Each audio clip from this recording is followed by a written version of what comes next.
Fire crews continue to work on approximately 12,000 acres that have been affected by the Cottonwood Complex fire east of Hutchinson. We are now reporting that the fire is 70% contained.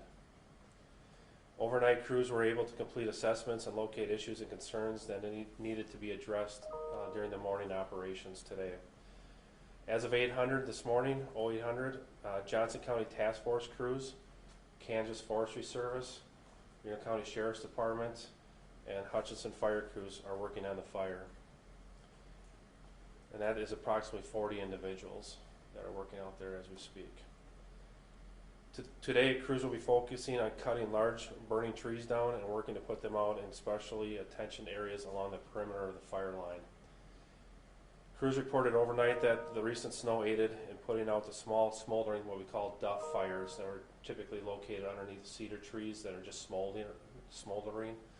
And that has been successful with that. Otherwise, the snow really had little impact and really made the roads almost inoperable in areas with the heavy equipment, the fire trucks, the Evergy trucks that are out there replacing the power lines, etc., have made the roads almost uninhabitable. And so we have the City of Hutchinson has a grader out there trying to grade the roads off. So again, please, if you have no business to be in that area, please stay away from that area. Yesterday, fire crews did locate a body of a missing person from the fire. This part of the fire investigation has been turned over to the Reno County Sheriff's Department. Crews completed damage assessments of the fire yesterday too. Our prelim numbers include the following. 35 homes have been totally destroyed. 92 outbuildings have been totally destroyed. This includes garages, pole sheds, etc. 110 vehicles have been totally destroyed.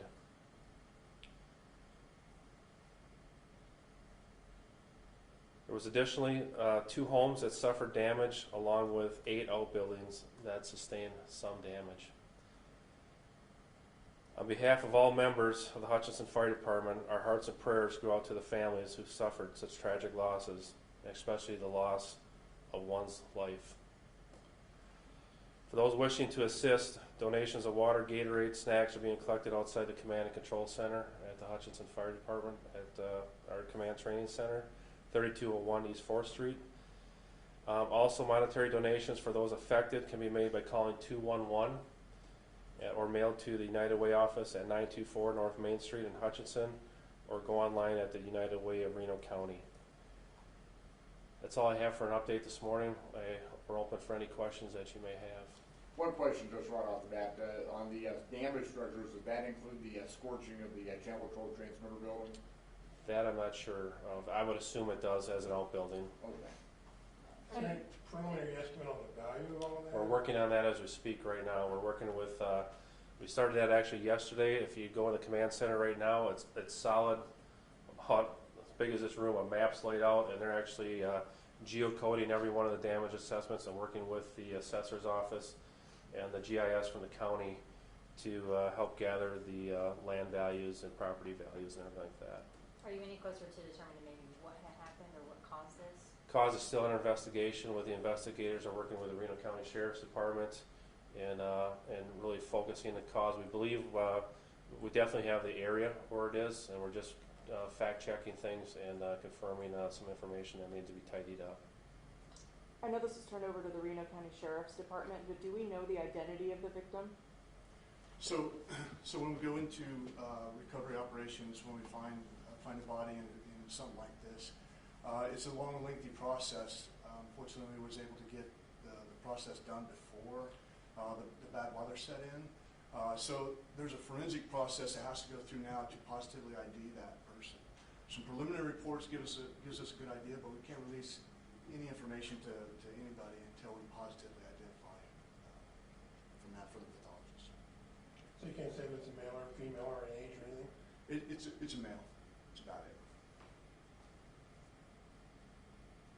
When do you expect to be able to release that? Well, it will be taken to Johnson County with their upgrading technology, because they're like the forward front of this type of center. We're looking at maybe 3 days. Can you say where this person was found? It was found in the vicinity of 4th and Victory. That's about all I can say. I can feel it. It was well, it wasn't in the intersection. It was off the roadway. That area up in there really isn't a field. It's pretty scattered trees. It's pretty wooded up in that area.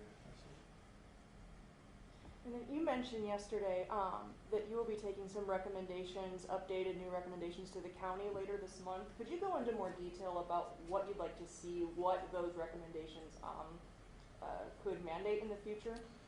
Well, I think if you're familiar with the area where this fire just went through here, I think it stems from planning all the way to change in the fire regulations and burning permit process across the county. Three of the key areas where we lost a lot of homes are basically dead-end roads. And they're straight in, and there's one way out, there's one way in. And so if these roads would have been looped together, they're about a quarter mile apart from each other in a series of three. It gives people options to not only get out one way, but going around the corner to get out a different way.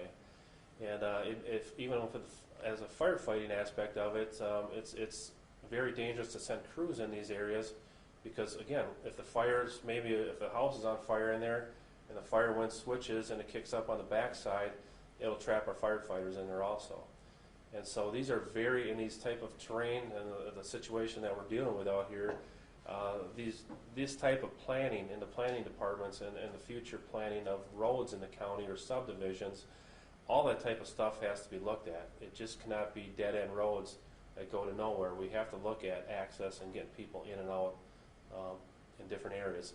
Along with that, I'm not going to get into the whole list of things, but there are numerous recommendations, and maybe Adam wants to tie in here a little bit with how that's going to be presented here on March 22nd. There's several agencies that got together. There's approximately 7 agencies that sat in a room for the first Wednesday of every month and discuss these recommendations. They're put into a document to present to the Board of County Commissioners. It's everything from land management to planning and zoning to the Sheriff's Office and enforcing our burn regulations. So it's just, there's a large scope, and it's going to go to the Commission on the 22nd, so we can discuss that for a couple hours. And Chief Beer, this is almost 5 years exactly of the Highlands fire. Any similarities with maybe that one? This fire was definitely about 2.5 times the size of that one, so it was even bigger than the Highlands one. But what's unique about all the fires that we've had, even in the last 3 weeks here, is that we have a true urban interface wildland firefighting issue here. We have a lot of farmettes, or small little acreage, where people buy a home on 5, 10 acres, 15 acres of land, and it's really about land management. One of the county commissioners asked me yesterday, or the city council members, God, I just don't remember the fires growing up around here like they are now. And he's exactly right. Back in the day, we had around Hutch, is what I've been told, there was a lot of just pasture land. They were maintained. And we just had nice short pasture grass, and we didn't have all these cedar trees and the stuff that we're dealing with here right now. And as things have changed over the county, if you're a hunter, you love the terrain. If you're a deer hunter, I mean, this land gets leased out for a lot of dollars and a lot of money. And people make a lot of money off their land, leasing them out to outfitters and different things. But that creates an issue. That creates an issue for us as a department, especially around when you have, and maybe Sheriff, you guys or Adam know this, I think it's like 85 or 80% of the population lives within 15 miles of Hutchinson, of Reno County. I know that somewhere around that number. And so when you have most of the population within 10, 15 minutes of the city of Hutchinson, this is what we're dealing with in a densely populated area around Hutchinson, with all these farmettes and homes and stuff like that. And it creates a major issue for us as protecting structures. Even though we lost a lot of these, and we'll take a look at the number that was saved and the property value that was saved. That's something we really haven't talked about yet here, and we'll figure that dollar number out here on itself. But what these men and women were able to do in saving property and saving lives, even though this sounds tragic, and it is tragic, of the numbers that we lost, many were saved. If people are still missing livestock, animals, what can they do? Where can they go? Or conversely, if they find livestock, find someone's animals, where should they go? What should they do?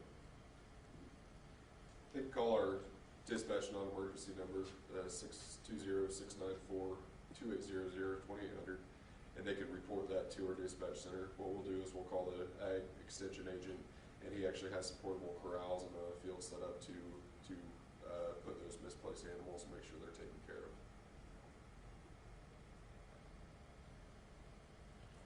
So is there anything suspicious about this, or?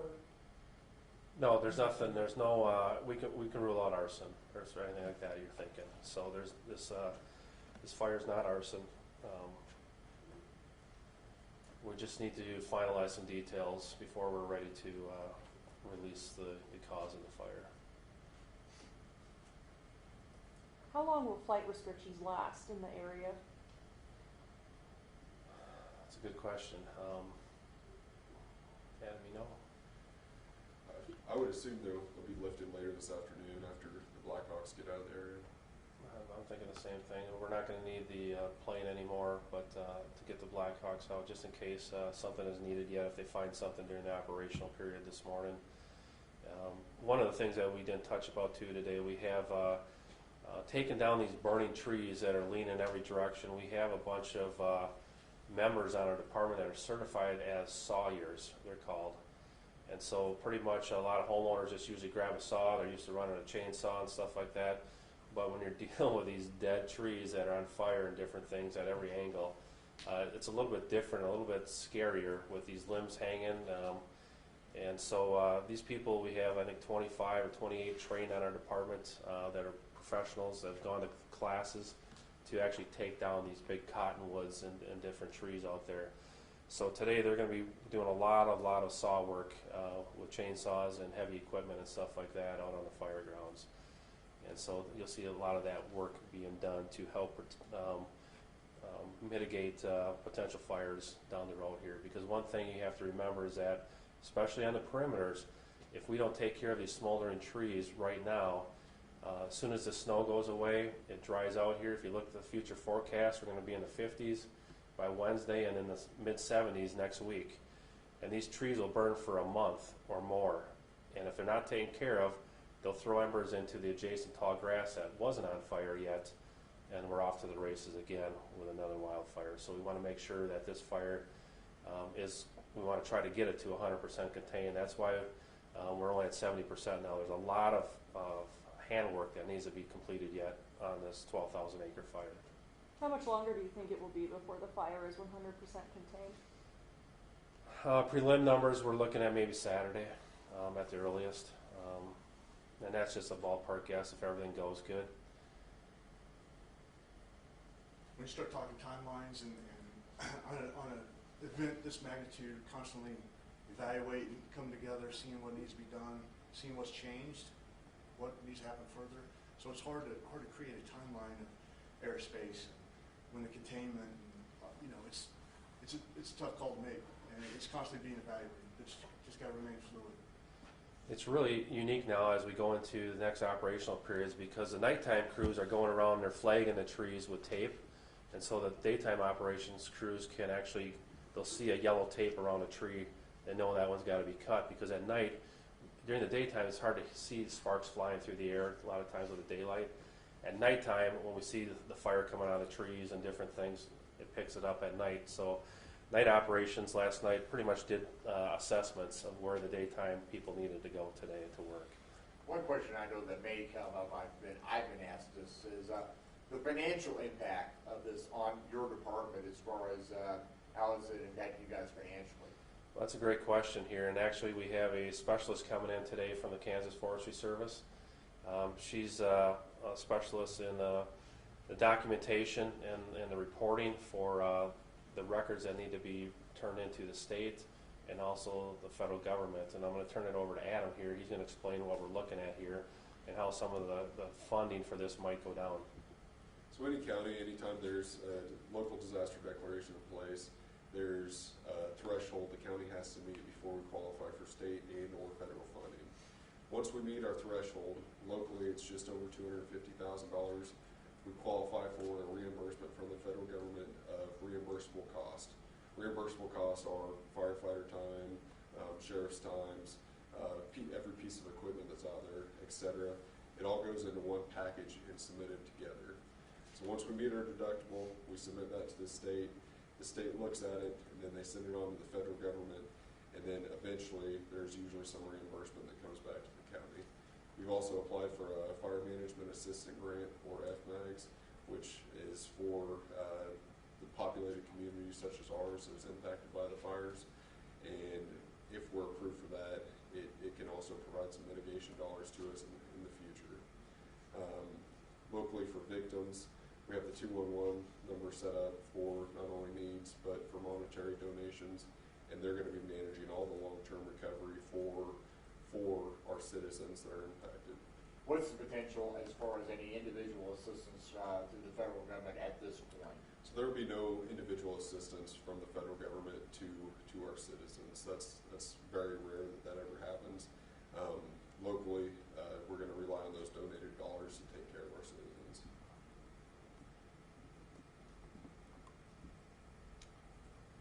Anybody else? Is there, I assume all the people that are out of their homes and have places that they've settled somewhere, or is anyone displaced that's like in hotels or anything like that, or is it all? So the latest update I received is the American Red Cross has helped 5 individuals. I'm not sure if those are individuals or those are family units. The Red Cross has assisted some of those. If anyone does need assistance, they can reach out to the Red Cross. They can call 211. We get them in contact with the correct people. That way they're taken care of. We want to make sure that our citizens are taken care of. They support us. We want to support them. My understanding, John, that most of them have other family members in the area that they're staying at. So last night, besides looking for trees, I mean, what do crews do at night? Can you be putting out fires, or is it? Oh yeah, typically last night with the conditions, we pulled the crews back a little bit when it became a whiteout and different things here. But night operations are always really dangerous, especially if there's any wind and you're in a wooded area. If we're out in a grassland, it's a little bit different. But if you're walking, just think about walking through the woods when it's windy out. What usually happens? Limbs are falling, or little limbs. Now you take a fire that just went through there, everything is weak and stuff, and so tree limbs are falling everywhere at night. And so we really want to take care of the safety. But if there's perimeter work, hand work, putting out fires, small smoldering fires, they're busy doing all that type of stuff. But last night it sounds like the crews mostly did prep the crews to make a really hard work day today, and I think today we'll make a lot of progress based on all the work they did last night with the flagging. And so today they really don't have to go out and look for anything that needs to be done. They're just looking for the tag trees and going to town and sawing these things down and making sure they're 100% put out then. Even though they drop the tree to the ground, then they have to saw it up into chunks and making sure that this thing is totally out. If there's a pond around the area, a lot of times they get to push the heavy debris into any waterway, a ditch, or a pond, and just submerge it and take care of it that way. Chief, you mentioned the roads, the condition of the roads in the area. What is the terrain like that these firefighters are having to work in? It's sandy, the sand hills basically around Hutchinson. It's all that sandy, loose, even sugar sand is what we call it here. And you get into sugar sand and you'll bury a truck real fast. And then you take these heavy pieces of equipment like the average trucks that are probably 50,000 pounds or more in that loose sand and stuff, and it just ruts everything up really pretty significantly. And that's just created a major issue for vehicles to get around here. And so, again, the grader will definitely help level things off a little bit here, but the type of, they're not the blacktop roads, and so people have that in their head. That's not what we're dealing with here. It's even on a normal day after a rainfall, it's hard to get through some of these areas. And the sheriff probably knows better with his deputies, and that's why they have four-wheel drive vehicles in their fleet and stuff like that, because of the terrain that we live in around here. Do you know how many task forces are currently out and how many task forces were out overnight? I know there's Johnson County Task Force is out there right now with approximately 12 to 15 individuals in that task force. And that's the only one we have out there right now. As of yesterday or last night, we released all the other adjacent task forces. I know yesterday we had 5 task force working. We released them all to get some R&R basically. Everybody is beat. Long hours have been put in here by everyone from my staff all the way down to the rank and file. Honestly, it's just amazing. I have a offer from the Newton Fire Chief this morning. Shot me an email and said, "Hey Chief, hey, can we bring over some guys to help you relieve some of your firefighters tomorrow? Come in and run one of your engine companies for you tomorrow." And that's the type of stuff that you see, whether it's in the police service or in the fire service. Is our neighbors are always there. I mean, they're just constantly asking, "What can we do for you?" And so whether it's the mutual aid contracts or whatever, it just over the last, you tie that into the last 3 weeks basically around Hutchinson. Yeah, this was a big one here, but just remember, all week long prior to this one, we were running 1 to 2 brush fires a day, and so it's just our equipment is beat. We got a lot of damage to a bunch of stuff. Our people are beat. They're tired, and they're just exhausted. And I wish I could send everybody to Cancun for a week and enjoy a little R&R, but obviously that's not reality. And so, and I think one thing too here we got to get back onto is really the psychological impact that this has. I have a young department, and 60% of my, or about 55% of my fire department has under 5 years experience. Some of the stuff my men and women were through on this fire, the general public has no clue what they went through. The stuff that they've seen and what they do on a daily basis around here, whether it's an accident call or whether it's a structure fire. Last night we had a structure fire in town again on Apple Lane. And we just go from one thing to the next. And the average person does not have a clue what these men and women see on a daily basis. And so on I have to, as chief, I have to make sure that both their health, their mental health, along with their physical health is maintained.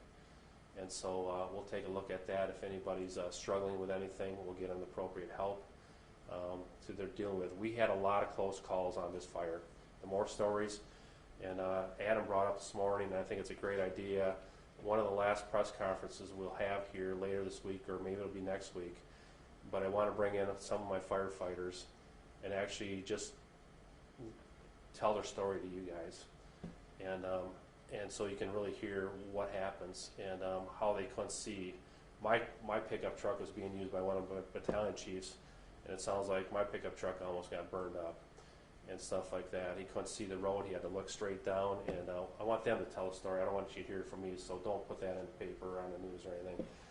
But I want them to tell their stories about some of the stuff that they see and do. I think it would be good for the public to hear some of them intense stories that are just forgotten real easy. But no injuries among the department? No, we do have one person went in, and I'm not sure if it was burns to his face, but let me confirm that before we push that out. So we just got a report last night here, and I haven't had time to follow up this morning on that. Do you know how many citizens were treated for injuries, either burn injuries or smoke inhalation? That's a great question too here, and honestly, I don't have a count yet on that. I've heard anywhere from 3 to 6 people were burned, and so do we have a? No, that's exactly what we've been doing. Just 36 after Saturday night. Some of these people were treated at the scene and just took off or something, and I think at the hospital, 2 people were treated at the hospital for burns, and a bunch were treated out at the scene. Do you know how many were rescued by firefighters?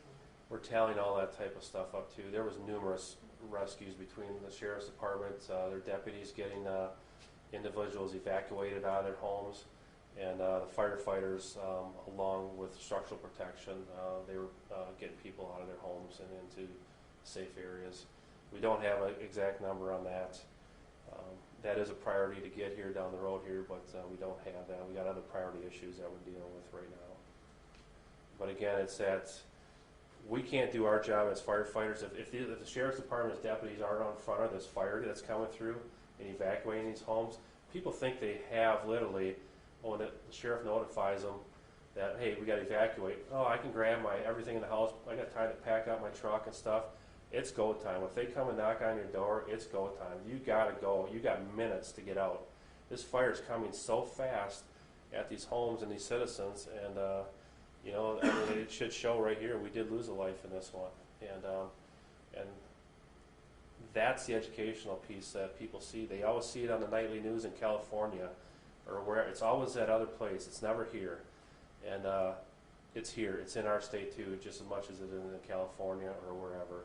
We deal with the same exact issues, and if you talk to the ones in California where they lose entire communities. Everybody thought they had the time, and the time is not on your side in these wildfires. I don't know, I should ask this question. Is the individual who died is somebody who refused to leave, or? It's still an investigation.